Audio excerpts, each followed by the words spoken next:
સુરતમાં અસામાજિક તત્વો સાથે હવે સગીરનો પડકાર કે જ્યાં એક ટપોરીનો સુરત પોલીસને સીધો પડકાર।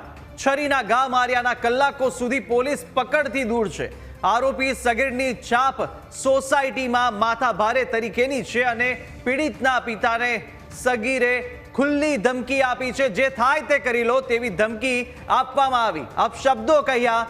સગીરનો પરિવાર પણ દાદાગીરી કરતો હોવાની વાત સામે આવી છે। સોસાયટીમાં સગીરની છાપ ટપોરી જેવી છે અને ફરિયાદ દાખલ થયાના 2 દિવસ થયા છે, છતાં પણ આરોપી પોલીસ પકડથી દૂર છે। શાતિર માનસિકતાનો આ ઇલાજ સમયસર થાય તે પણ હવે અત્યંત જરૂરી બન્યું છે। જ્યાં નાનપણમાં જ સુધારો ન આવે તો ગેંગસ્ટર બને તે પણ નક્કી છે। સુરતમાં અનેક સક્રિય ગેંગનો ભોગ બન્યા છે। આ નિર્દોષ લોકોને ફરીથી આવી એક ઘટના સામે આવી। તમને જણાવી દઈએ કે 15 તારીખે આ સગીરે હુમલો કર્યો હતો। 17મીએ ફરિયાદ દાખલ થઈ છે, જ્યારે આજે 2 દિવસ વીતી ગયા છતાં પણ જુવેનાઇલ પોલીસ પકડથી આરોપી દૂર છે।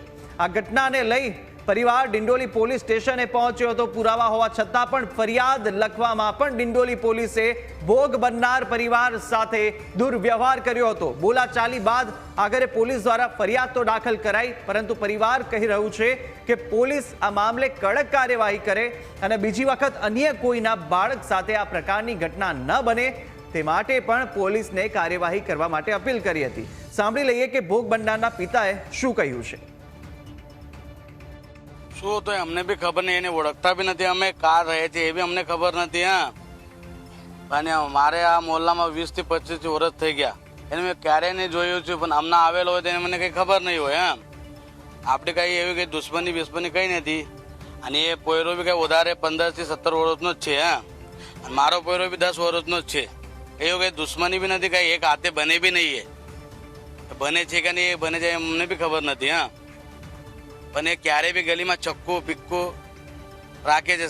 કેમેરા જોવા ગયો, પછી આવ્યો એમ કે તમારે કેસ કરવાની છે, કરી લો, જે થાય કંઈ કરે નહીં એમ કે પોલીસવાળા। મને એમ કીધું કે તારે ખર્ચો જોઈએ, મારે ખર્ચો નહીં જોઈએ, કેમ ચક્કુ માર્યો તું મારા પોયરાને? પછી મને ગાળા આપ્યા કે પછી મારે હુમલો કરી દીધો ચાકુથી। વધુ વિગતો સાથે સંવાદદાતા અમિત જોડાયા છે। અમિત, સુરતની વાત કરીએ, જ્યાં આગળ ખુલ્લો જે લુખ્ખાઓનો આતંક છે જોવા મળી રહ્યો છે। 2 દિવસ વીતી ગયા છતાં પણ પોલીસ પકડથી આ આરોપીઓ દૂર છે।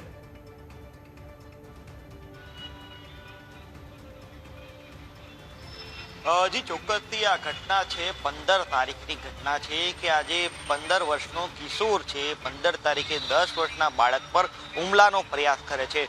2 થી 3 વખત ચપ્પુના ઘા ઝીકવાનો પ્રયાસ કરે છે, પરંતુ સદનસીબે 10 વર્ષના બાળકનો બચાવ થાય છે।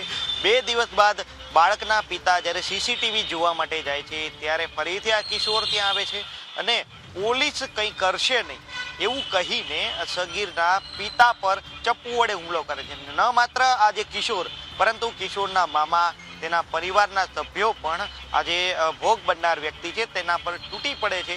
અને આ ઘટનામાં આજે ભોગ બનનાર વ્યક્તિ હતા તેમના જે ગાલના ભાગે અને આંખની ઉપરના ભાગે ચપ્પુના ઈજાઓ પણ થઈ હતી અને તેમને ટાંકા પણ લેવા પડ્યા હતા। ત્યારબાદ પોલીસ સ્ટેશને જાય છે કે અમને ન્યાય મળશે, પોલીસ કડક કાર્યવાહી કરશે, પરંતુ પોલીસ સ્ટેશનમાં પણ કડવો અનુભવ પોલીસની કામગીરીનો આ ફરિયાદીને થાય છે। પહેલા તો માત્ર અરજી લેવામાં આવે છે, આટલી ગંભીર ઘટના, સીસીટીવી તમામ બાબત હોવા છતાં પણ માત્ર પહેલા અરજી લેવામાં આવે છે।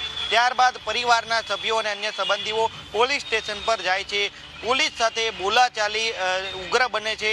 આ ઉપરાંત કેટલાક પોલીસ કર્મચારી દુર્વ્યવહાર પણ કરે છે। એક ઓફિસમાંથી બીજી ઓફિસમાં, બીજી ઓફિસમાંથી ત્રીજી ઓફિસમાં ધક્કા ખવડાવાય છે। રાત્રે 3 વાગ્યા સુધી ફરિયાદીને પોલીસ સ્ટેશન રખાય છે, છતાં પાકી ફરિયાદ નોંધાતી નથી। બીજા દિવસે જ્યારે પાકી ફરિયાદ નોંધાય છે, જે ફરિયાદી છે અરજી લેવા એટલે કે ફરિયાદની કોપી લેવા જાય છે ત્યારે પણ પોલીસનો દુર્વ્યવહાર થાય છે। અને આ ઘટનામાં ફરિયાદ દાખલ થયા બાદ પણ હજુ પોલીસની ઢીલી કામગીરી છે કે કિશોર છે તેનું મામું ઉપરાંત અન્ય એક વ્યક્તિ એટલે કે 3 સામે ગુનો દાખલ થયો છે, પણ હજુ સુધી આ કિશોર અને તેનું મામું અને અન્ય એક વ્યક્તિ છે પોલીસ પકડથી દૂર છે। શા માટે પોલીસ આ કિશોર અને તેના મામા અને અન્ય એક વ્યક્તિ સુધી પહોંચી નથી શકતી તેને લઈને પણ સવાલ છે। જોકે કિશોર તો આ વ્યક્તિને સ્પષ્ટપણે એવું કહી ગયો છે, પોલીસ મને કંઈ નહીં કરે। એટલે માનસિકતાએ છતી થાય છે કે પોલીસનો ડર આ કિશોરના મનમાં નથી। અને આ ઘટના બાદ પણ પોલીસ કાર્યવાહીના જે ડરથી હાલ તો તે ફરાર છે, પરંતુ હજુ સુધી પોલીસ એને પકડી શકી નથી. પરંતુ આ 15 વર્ષનો કિશોર આગામી સમયમાં ઘાતકી બની શકે તેવા પણ જે છે એંધાણ છે વર્તાઈ રહ્યા છે. કારણ કે આ કિશોર 15 વર્ષનો છે, તેની માનસિકતા ત્યારે જ છતી થાય છે કે જ્યારે કારણ વગર 10 વર્ષના બાળક પર હુમલો કરવો, ત્યારબાદ પરિવાર ફરિયાદ કરવા ઘરે જાય છે તો ફરીથી કિશોર આજે બાળકની માતાને બીજા દિવસે ધમકાવે છે, ત્રીજા દિવસે ભોગ બનનાર બાળકના પિતા પર હુમલો કરે છે. એટલે આ કિશોરની માનસિકતા કયા પ્રકારની હશે તે એક જે તપાસનો વિષય છે. કારણ કે માનસિક ચકાસણી પણ કરાવવી જોઈએ, કારણ કે આટલી નાની ઉંમરમાં આટલું ક્રૂર વ્યક્તિત્વ કઈ રીતે બન્યું. આ ઉપરાંત કિશોરના સોશિયલ મીડિયા પ્રોફાઇલ પર ચપ્પુ સાથેના ફોટા પણ અપલોડ કરવામાં આવ્યા છે. એટલે ગુનાહિત માનસિકતા ધરાવતો આ કિશોર હાલ અલગ અલગ જગ્યા ઉપર ખુલ્લો છે. પોલીસ તેને પકડી રહી નથી. આ ઉપરાંત કિશોરને સાથ આપનાર તેનો મામો પણ અલગ અલગ જગ્યા પર ફરી રહ્યો છે. પોલીસ પકડી છે, ત્યારે હવે પોલીસ આ બાબતે કડક કાર્યવાહી કરે છે કે નહીં તે જોવું રહ્યું. કારણ કે આ કેસમાં મહત્વની ભૂમિકા પોલીસની છે. કારણ કે અસામાજિક તત્વોને પોલીસનો ડર હોવો ખૂબ જરૂરી છે, પરંતુ ડિંડોલી વિસ્તારમાં કાયદો અને વ્યવસ્થા કથળી હોય તેવું પણ સ્પષ્ટપણે દેખાય છે. અને પોલીસની ધાક આ વિસ્તારમાં હોય જ નહીં તે પ્રકારે આ અસામાજિક તત્વો છે બેફામ બન્યા છે. ડિંડોલી પોલીસની કામગીરી પર પણ સવાલ ઊભા થયા છે. ફરિયાદી પોલીસ સ્ટેશન ગયા હોય તો દિલાસો આપીને તેને બેસાડીને ફરિયાદ દાખલ કરવી જોઈએ, ન કે તેની અરજી લઈને તેની સાથે ગેરવર્તન કરવું જોઈએ. એક જગ્યા પરથી બીજે જાઓ, બીજેથી ત્રીજે જાઓ. જો ન્યાયપાલિકા એટલે કે પોલીસ તંત્ર જો આવું કામ કરશે તો પછી સામાન્ય વ્યક્તિને પોલીસ પર ભરોસો કેમ રહેશે? અને પોલીસ ઢીલું વલણ દાખવશે આરોપીને પકડવામાં, તો પછી અસામાજિક તત્વો કેમ બેફામ નહીં થાય? બિલકુલ બિલકુલ અમિત. અને વાત કરીએ ગૃહમંત્રી એટલે નાયબ મુખ્યમંત્રી હર્ષ સંઘવી કે જે વિસ્તારમાં સુરતથી આવે છે અને ત્યાં આગળ જ ક્રાઇમનો રેશિયો છે વધતો ગયો છે. ક્રાઇમ ન માત્ર હવે સગીર પૂરતો મોટા પૂરતો નહીં, પરંતુ હવે સગીરમાં પણ એટલો ગુનાહિત ઇતિહાસ જોવા મળી રહ્યો છે. અનેક સવાલો પોલીસ પર પણ ઉઠી રહ્યા છે.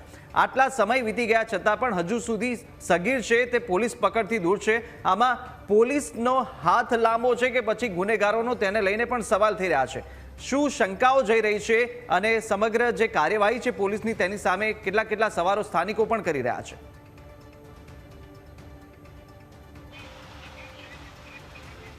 હજી ચોક્કસથી સુરતમાં ચોક્કસથી એવું કહી શકાય કાયદો અને વ્યવસ્થાની સ્થિતિ કથળી છે. કારણ કે 24 કલાકમાં 3 હત્યાઓ થાય છે. એટલે 3 હત્યા જ કહી જાય છે કે ભાઈ ક્રૂર માનસિકતા ધરાવનારા લોકોને પોલીસ કે તેના કાયદાકીય કાર્યવાહીનો ડર નથી.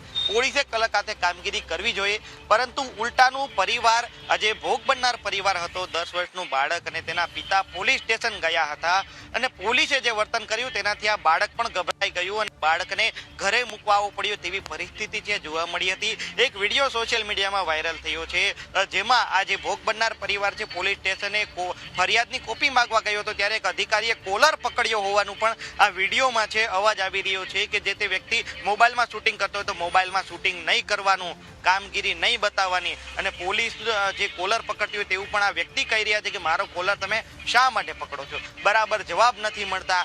એટલે હવે સુરતની કાયદો વ્યવસ્થા કઈ રીતે આગળ વધી રહી છે કે અસામાજિક તત્વોને પણ પોલીસનો ડર નથી. અને આ કેસમાં તો 23 થી 24 વર્ષનો બાળકનો મામો, 15 વર્ષનો કિશોર આજે કેસમાં આજે ફરાર છે, તેને હવે પોલીસ ક્યારે પકડશે તે પણ હવે તપાસનો વિષય છે. અને મહત્વની વાત એ છે કે આ ઘટના બની ગઈ છે છતાં પણ આ જ વિસ્તારમાં ઘણા એવા સામાજિક તત્વો છે બેફામ વાહનો ચલાવે છે, લોકોને ગમે તેમ કહે છે, તેમને પણ કાયદાનો ડર ન હોય તેવું સ્પષ્ટપણે લાગે છે. અને આ કેસમાં જો કડક કાર્યવાહી થાય તો આવા કિશોરો અને એના ક્રૂર માનસિકતા ધરાવનારા અન્ય સંબંધી સપોર્ટ કરનારા લોકોને પણ શાન ઠેકાણે આવે કે ભાઈ ક્રૂર માનસિકતા હોય કે પછી અન્ય ગુનાહિત પ્રવૃત્તિ તરફ જો કિશોરો વળતા હોય તો તેને બિલકુલ અમિત, આપને અટકાવવા માંગીશ.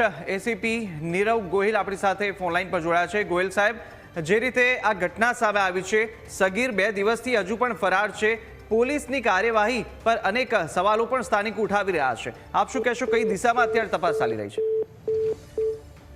સંપર્ક કપાયો છે, ફરીથી અમારી ટીમ સંપર્ક કરી રહી છે તેમનો, પરંતુ અમિત સવાલ એ જ થાય છે અધિકારીઓ અત્યારે ક્યાંક જવાબ આપવાથી ભાગી રહ્યા તેવું પણ દેખાઈ રહ્યું છે, પરંતુ સાથે સાથે અનેક એવા કિસ્સાઓ સામે આવ્યા છે જેમ આપે કહ્યું એમ કે જે રીતે અગાઉ પણ દાદાગીરીના એવા કિસ્સાઓ તેના સગીરના આ ઉંમરેથી સામે આવી રહ્યા છે, તો આગળ જઈ અને કેટલાક ગુનાહિત પ્રવૃત્તિમાં તે ભાગ લેશે તેને લઈને પણ અનેક સવાલો ઉઠશે. પરંતુ હાલની ત્યાં સ્થિતિ શું છે, ત્યાં આગળ તે જે વિસ્તાર છે તેની અંદર સ્થાનિકો શું કહી રહ્યા છે, તેમની અંદર કેટલો ભય રહેલો છે?